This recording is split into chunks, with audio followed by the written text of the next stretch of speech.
always a manifold way in which people make use of the spiritual processes. For some people, in many places, spirituality and all the spiritual… what do you call them? What are those talks called in Hindi? Pravachans. All that pravachan, everything is just an escape from the mother-in-law or cooking. For some, it's an intellectual entertainment. For some, they're seeking to learn something. They want to know something new.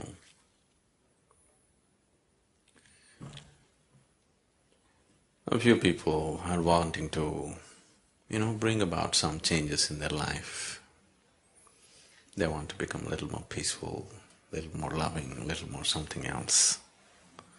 Some change they want in their life. Some people are looking for transformation. You know the difference between change and transformation? Transformation means nothing of the old should remain. Change means improvement, self-improvement or transformation. Or some people just really wanting to get lost into it, dissolve into it. So many ways and people are approaching the same thing. It's… which is the best way? I wouldn't say which is the best way because according to each person's needs, that's how they seek. You can't prescribe the best way to anybody. Right now,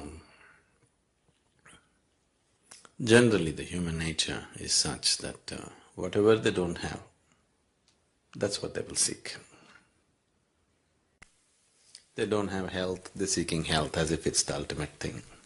If they don't have money, they're seeking money as if it's the ultimate thing. If they don't have love, they're seeking love as if it's the ultimate thing. Whatever they don't have, that's what they're seeking. That reminds me, this happened when we were in Trichy. You know Trichy? Tiruchirappalli? It's a medium-sized town in Tamil Nadu. In high school, the teacher came and asked the students, 8th or 9th standard children, if God appears in front of you and gives you a boon, what will you ask? One boy said, those days, Maruti car. I want a Maruti car. Somebody said, I want a bicycle. Somebody said, I want, 10 lakh rupees. Like this they went on. Then the teacher said, you idiots, what will you do with all these things? Ask for intelligence. Ask for knowledge, ask for intelligence. Why are you asking for all these things? So one boy stood up and said, everybody asks for what they don't have.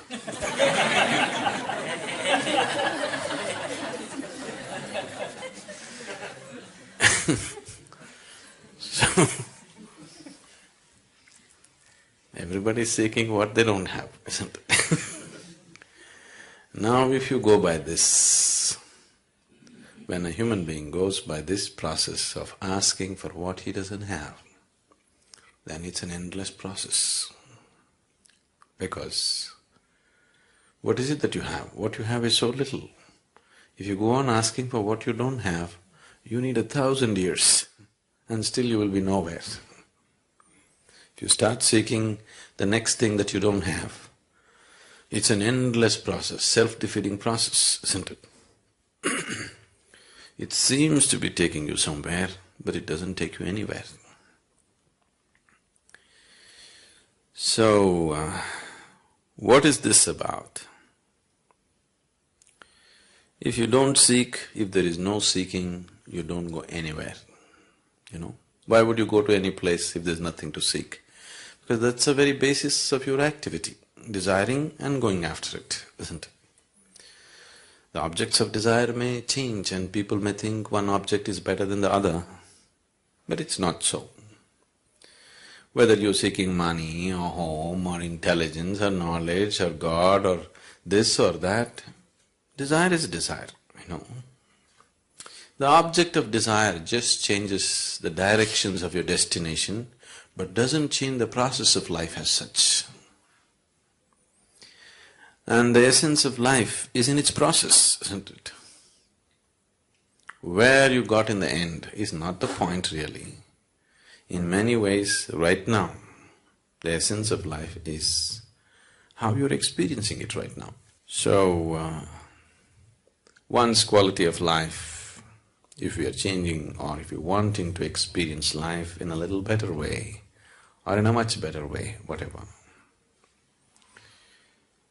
changing the objects of desire is not going to make so much of a difference. It's the way we handle the process which is going to make the difference. But even if life becomes very pleasant and beautiful experience, it has to happen for every human being. But even if it happens, still you will see there is something within you which doesn't want to settle for just joyful life either.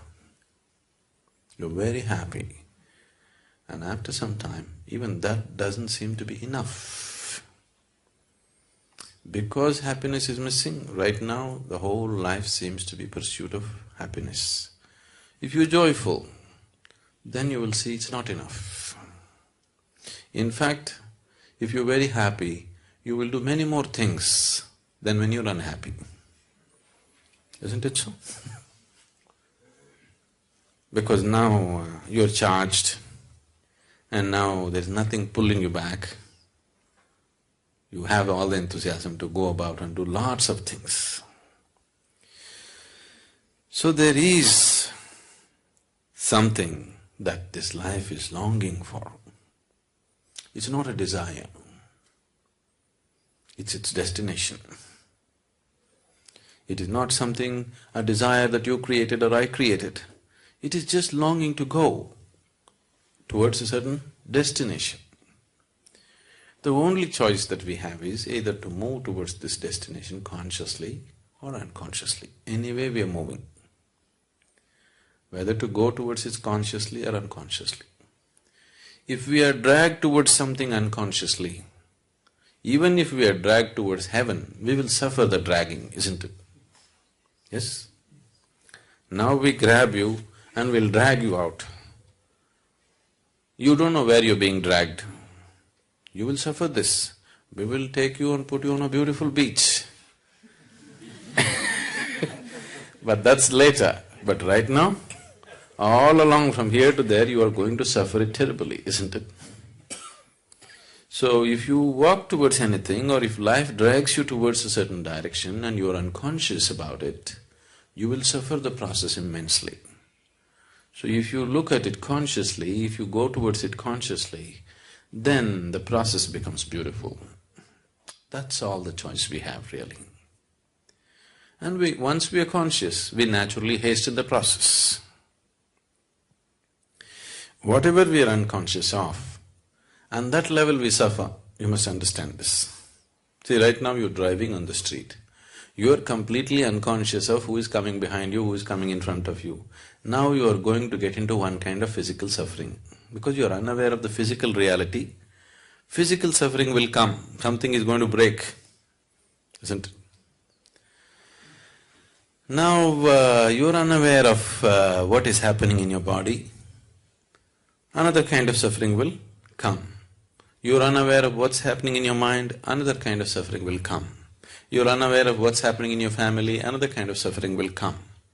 Similarly, wherever you are unaware, that level of suffering will come to you. Is that so? You're getting… this is a holiday, you're getting dead serious.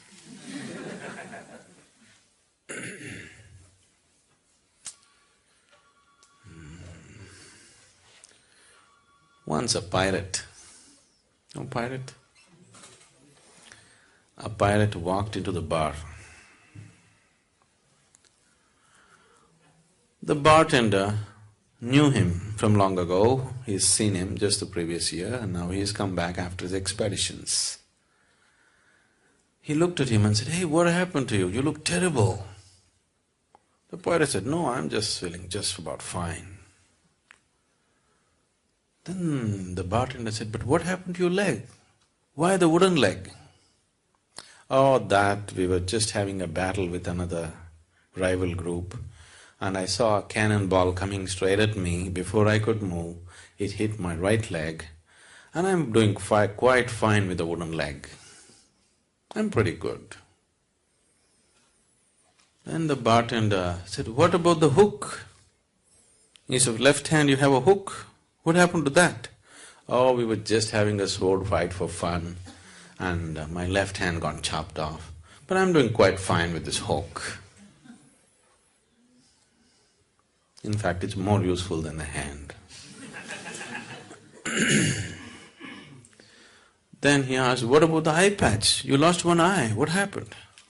"Oh, that I was just looking up at the sky and a bird poop fell into my eyes." Oh, come on. Who ever heard of anybody losing their eyes for bird poop? How would you lose your eyes for bird poop? No, that was the first day I had my hook on.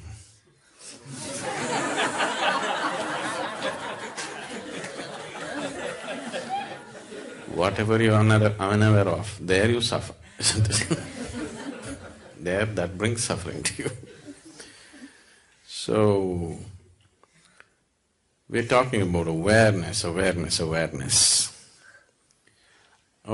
is not something that you do actually. In fact, the less you do, the more aware you become within yourself. The less your activity becomes inside, what you call as me, the less that becomes, the more your awareness becomes. The less your personality becomes, the more your presence becomes always. Personality means you have to do a lot to keep it up, isn't it? Yes.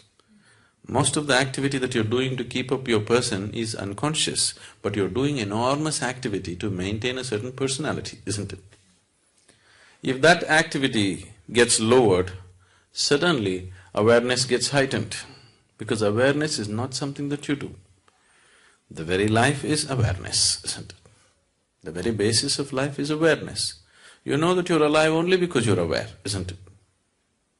If all awareness disappears, at least on this level, we can call it death. So, spirituality is not something that you do.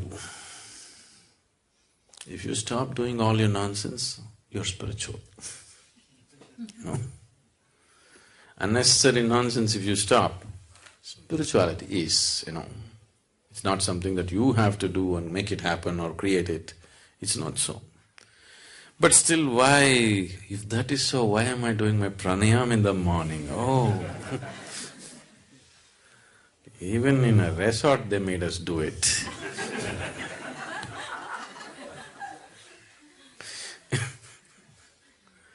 I'm sorry, the resort.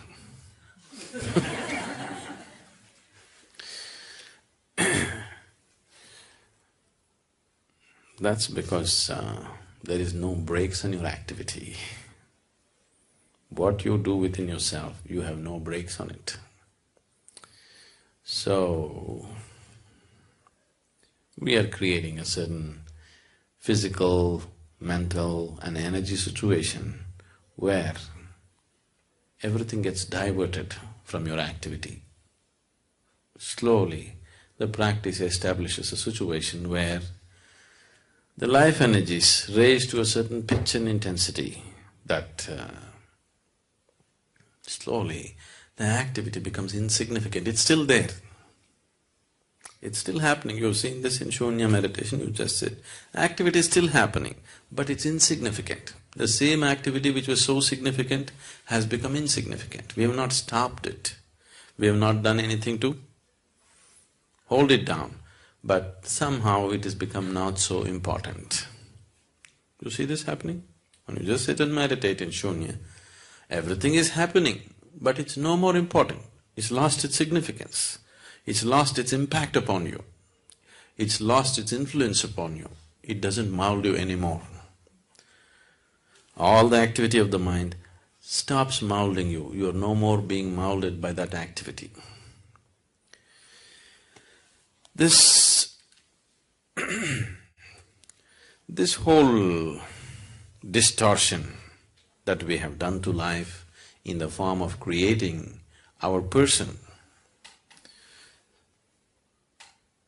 See, when you create your personality, because it's created mostly unconsciously, just a small part of it may be conscious, the rest of it is all unconscious, isn't it? When you create your personality, somewhere, in one way, it means somewhere you thought, Creator has not done a good enough job on you, isn't it? If it needs improvement, definitely He did not do a good enough job on you, isn't it so?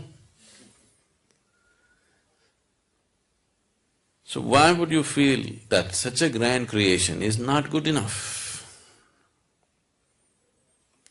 Something that's so enormous and fantastic is not good enough, why?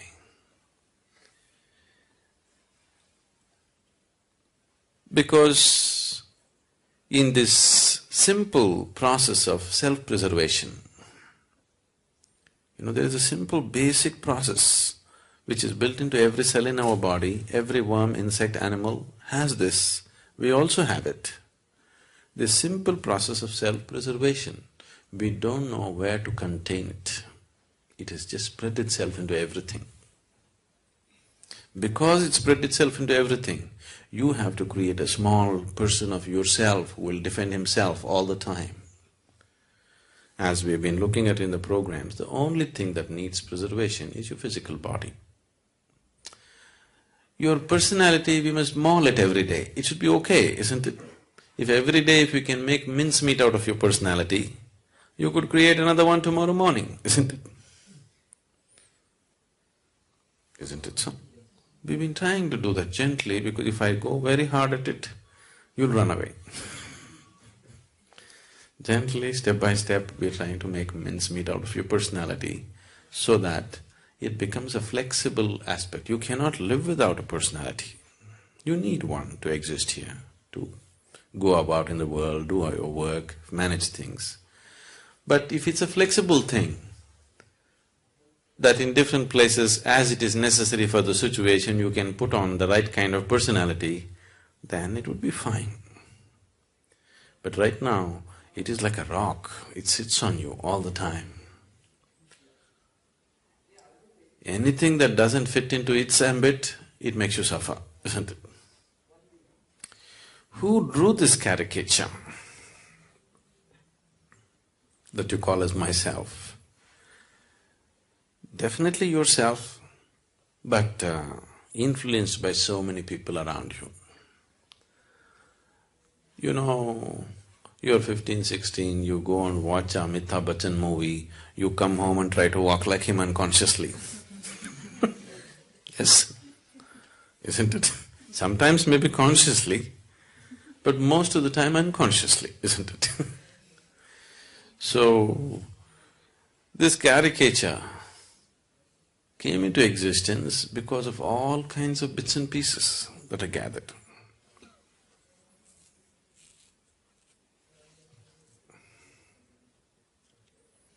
It happened when we were in school.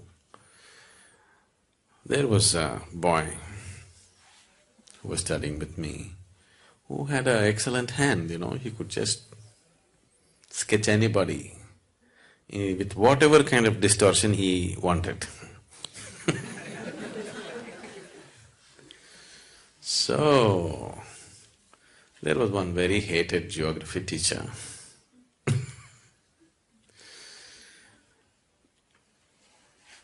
And when he entered the class, this boy had a horrible caricature of him ready on the blackboard. Badly distorted, but everybody can clearly recognize who it is. With all kinds of very bad distortions on him. Then he walked in and as usual he walks into the class always with a temper. Whether he's talking about the grasslands in America or he talks about the deserts in Africa, he's always in bad temper.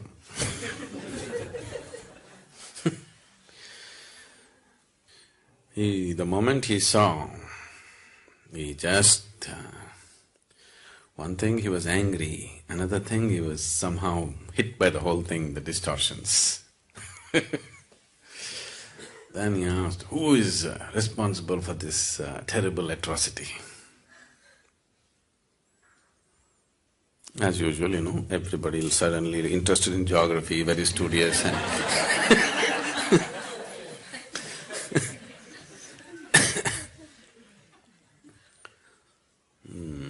Then he repeated again, who is responsible for this atrocity?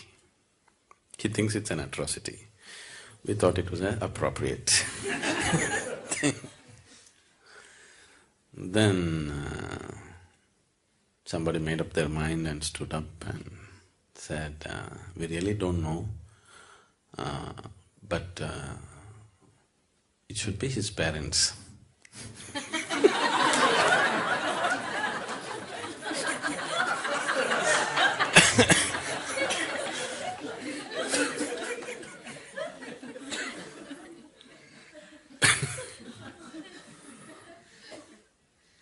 So, for this atrocity that you call as myself, it's not your parents. This is you. Only you can commit this atrocity of distorting yourself into such a tiny possibility when an unbounded possibility was what you were offered. With life you were offered an unbounded possibility. You made such a bad distortion and made yourself into such a tiny possibility. If you stop creating this caricature, because this caricature cannot exist one day without your support, you need to support it all the time. What meditation means, in one way, you're just withdrawing the support for your personality, that's all. Suddenly it collapses. Only the presence is there, the person is no more there. If you could walk on the street like this, if you could operate with people like this all the time, that you have no personality, but looking at this person at this moment, how she is, accordingly you put up a personality, as it is necessary for this person. Now you go to that person, you put up a personality that is necessary for that person, then it would be so much fun drawing new caricatures every day. But once you get stuck to a particular distortion, that becomes a problem. Every day if you have a new distortion, it's called art. Isn't it? If you're stuck with one distortion, then you're called a freak. Isn't it? Isn't it so? Every day if you're able to create a new distortion, that is artwork, isn't it? If you're stuck with one distortion, you're a cripple. So that's the big difference. Sadhguru, when you're talking about personality, we have to have different personalities as a parent, as a husband, and at work. In normal living, it becomes very difficult to change the personality. You mean to say people around you won't let you change it? Not true. See, right now, let's say you're going to your work we'll take the work situation because it's less personal for you. You're going to work with a certain attitude and a certain person is going to work, which is you right now. Let's say he goes briskly like this every day. Good morning, good morning, good morning. Don't mean a good morning to anybody. The way people say good morning, it's very clear they intend to give you a bad morning.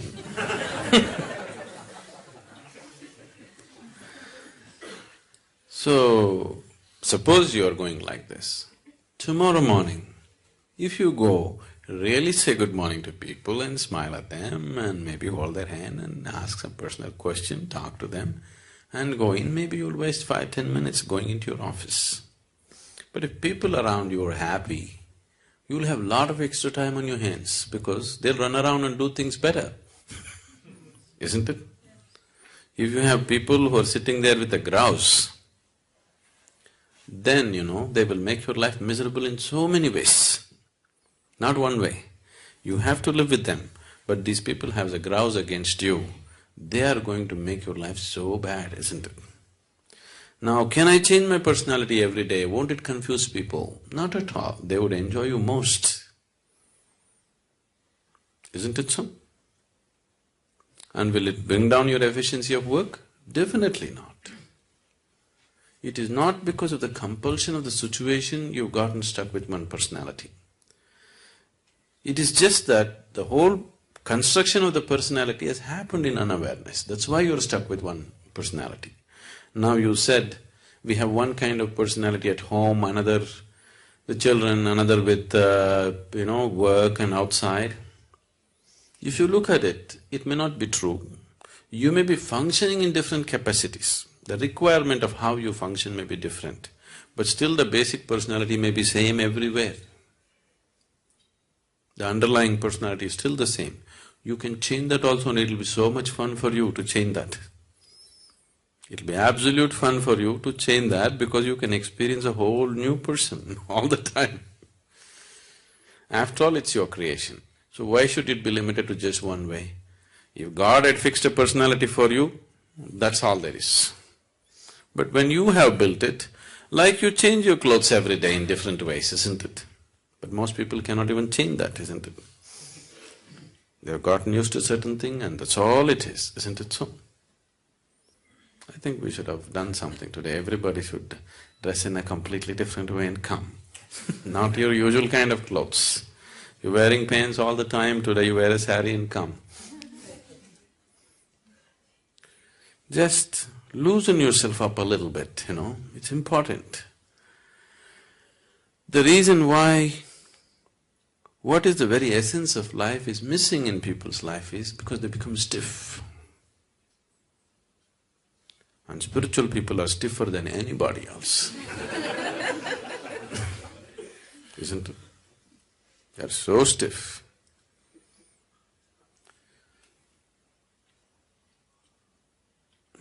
Still doesn't answer your question. There can be changes in the behavior, but your personality remains the same. It remains the same. That's what I'm saying. You are stuck to one personality. It's just the actions are different because the situations are different. But the person is same, isn't it? So the person is same because what your personality is has become you. You are completely identified with it. There is no distinction between you and your personality, isn't it? You have become that. The mask has gotten stuck to your face now. You can't take away the mask. If this mask has to come off, we need something to loosen the glue which has gotten stuck to this. It is identity. So now we are creating various situations where your identity dissolves in a certain way. Meditation or any kind of yoga practice, whatever it is, just to loosen the identities so that there's a little more flexibility about it. Maybe the whole of it has not come off, but at least you can adjust it a little bit. So mask being totally stuck, at least little you are able to take a breather. That much break it is giving you.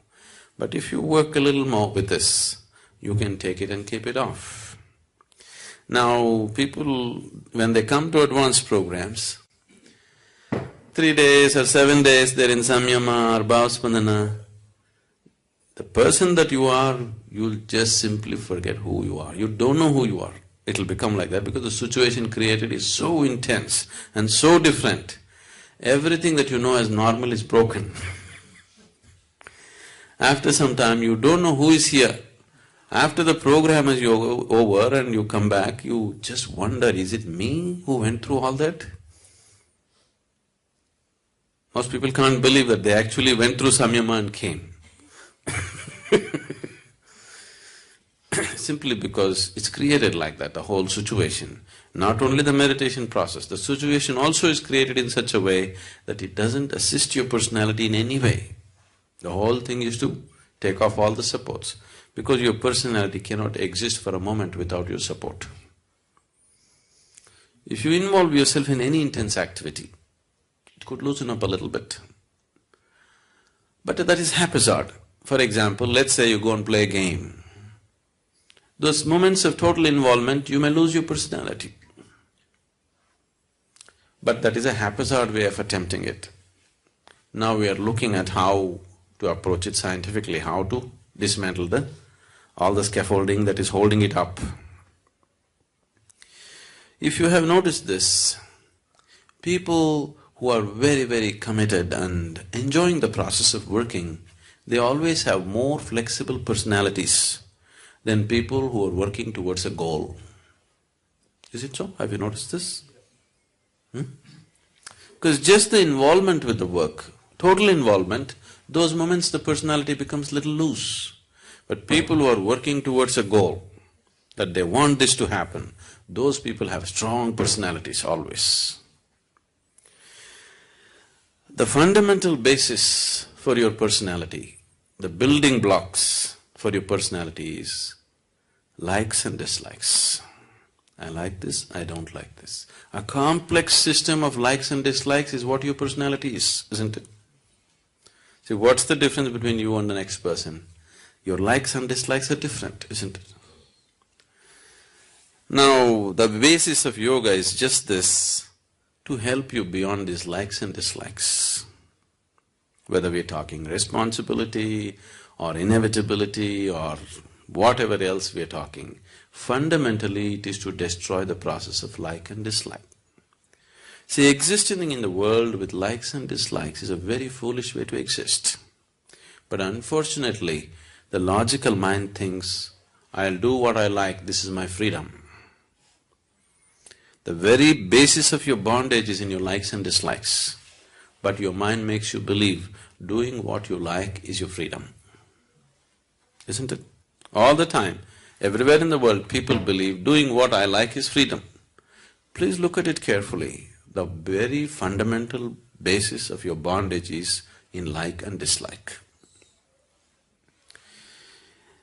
To operate sensibly here, even in the physical realm I'm saying, even to operate with your work or family, whatever, likes and dislikes make you do stupid things. I like this person, I don't like this person. Now, I cannot function from what is needed in this moment, isn't it? Isn't it so? Now, I don't like this person. Even if this person is doing something wonderful, I cannot see it anymore. Do you see this happening to yourself? I like this person. Even if they're doing terrible things, I cannot see it anymore. Isn't it so? Because the moment you get trapped in this like and dislike, you have no discretion. You lost your discretion. Your intelligence is forsaken. Your awareness is simply impossible once you get trapped in likes and dislikes. The moment you say, I like this, getting identified with it is very normal. It's a natural process. You don't have to say, I'm going to identify with this light bulb. If you just say, I like this light bulb, you get identified with it. The process will just happen. See, life is set up in such a way for you so that life happens automatically. You just have to sit here and enjoy the bounty of life. But now the problem is, we are setting this forth in a wrong direction, so it is creating suffering. Suppose if it was all in your hands, you have to like it, you have to get involved with it, everything is yours. It would be a terrible effort to live, isn't it? Now it's all set up well, the whole software is so well set up. If you just say, I like this, getting involved in it, dreaming about it, this, that, everything just happens by itself, isn't it? Everything that is necessary to take you in that direction just happens, isn't it so? So, this is just life assisting you. But It has no discretion. If you like hell, it'll take you to hell. It happened once.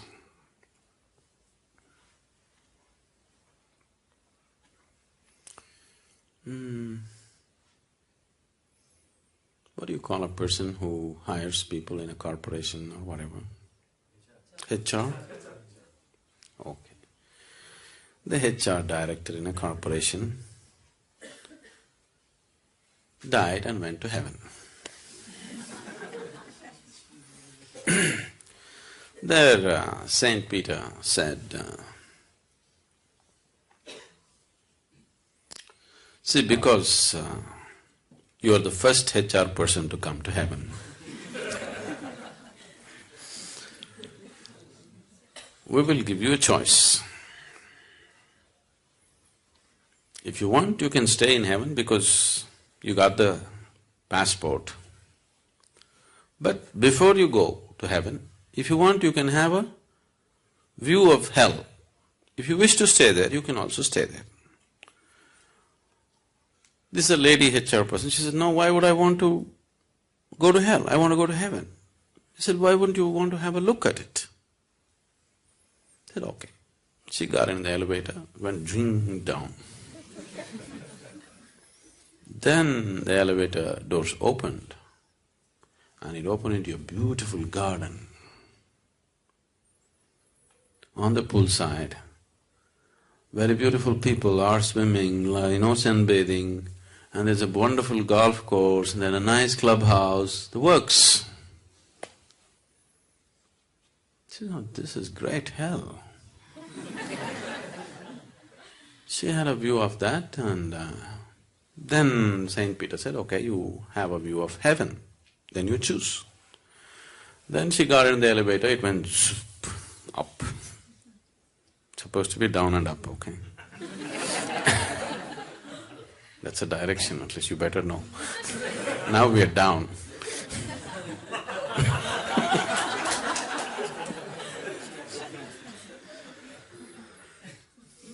So, there they opened the doors, and then she saw lots of clouds, people just floating in the clouds, playing harp and She said, okay, this is also fine, but I think I'll go to hell. All my friends are there, disc golf, I'll go. So they put her in the elevator, she just went down, and again the doors opened. It was a harsh desert. Everybody all dried up without food, in terrible condition, everything. She said, what is this? Last time when I came, there was a garden, there was a pool, there was a golf course. What happened? So they said, that was just the first day, Now you're staff.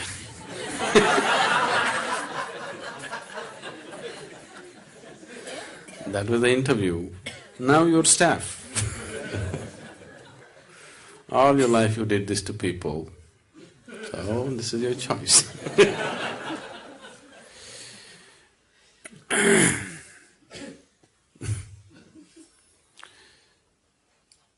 Your personality. I don't know, if you're working in places, at least if you're HR, is there anybody HR?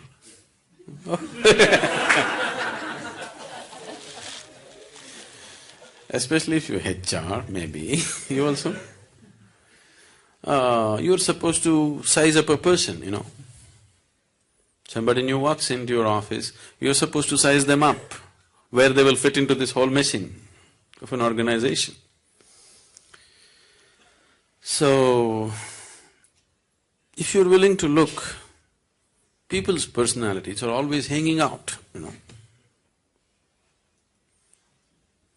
They need not say anything, they need not do anything. If you just look at them properly, the very way they stand, sit, you don't need any great yogic intuition. Simply a simple observation of a person, the very way they stand, the way they hold their hands, the way they smile, the way they do things, their personality is just hanging out of them. So it's so obvious to everybody except to yourself, you know. That's the whole thing.